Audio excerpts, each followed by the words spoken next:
Welcome to the Rim Break Rodeo. We hope this video helps. You start by confirming the monitor is powered and connected.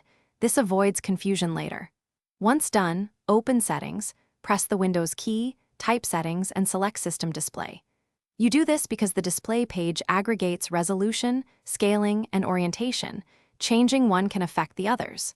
Scroll to the Display section and locate the Orientation drop-down or icon.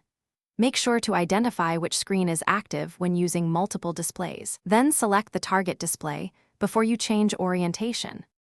You now choose the orientation you need: landscape for standard, portrait for tall layouts, or the flipped variants if the monitor is mounted upside down. After selecting an option, click Apply. The system will preview the change and ask you to confirm. You must confirm within the timeout, otherwise it reverts automatically. This prevents unusable settings. If icons or text look off, adjust scaling or resolution while the new orientation is active, since those settings interact and ensure readable UI and correct physical fit.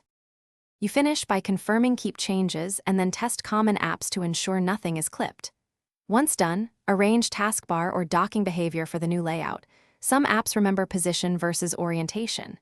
If you need more control, open the GPU control panel, Intel, NVIDIA, AMD, to set orientation per GPU or profile.